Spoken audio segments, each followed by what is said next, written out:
శేఖర్ అంటున్నాడు. లావణ్య మీరు అబద్ధం ఆడుతున్నారా? ఈ ఎఫ్ఐఆర్ ఏంటి?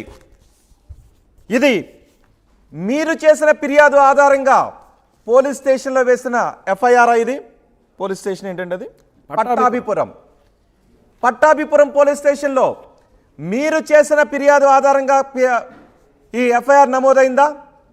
ఆ రోజు మీరు వేసిన ఫిర్యాదు ఆధారంగా నమోదైన సెక్షన్లు 376(1) ఐపీసీ, 307 ఐపీసీ, వీటితో పాటు 323, 506, 509 ఐపీసీ, ఈ సెక్షన్ల కింద కేసులు నమోదయ్యాయి. మరి మీరు ఈ ఫిర్యాదు చేయడానికి కారణం ఏంటి? లావణ్య మీరు అబద్ధం ఆడుతున్నారా? రాజ్ నాటకాలు ఆడుతున్నాడా? ఈరోజు చూద్దాం. లావణ్య మీరు రండి. రాజ్ తరుణ్ మీరు కూడా ఈ షో చూస్తుంటే ఆర్టీవీ స్టూడియోకి రండి. ఎడతెగని సీరియల్లా సాగుతున్న ఇందులో వాస్తవాలు ఏంటో తేలుద్దాం ఈ షోలో. ఎస్, ఒకసారి మీరేం చెప్పాలనుకుంటున్నారు? ఆ కంప్లైంట్ కదా, ఆ లాస్ట్ పేరు సంతకం చూపించండి. ఓకే, నేను ప్లే చేస్తాను. ఈ కంప్లైంట్ వెనుకున్న వాస్తవాలు ఏంటో అవి కూడా తేలుద్దాం.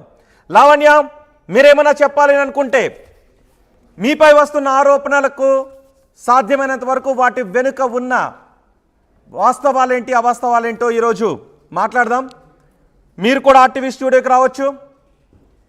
ఎస్, ఒకసారి శేఖర్ భాషతో లావణ్య ఫోన్ చేసి ఏం మాట్లాడారో చూద్దాం. హలో చెప్పండి. శేఖర్ భాష గారు.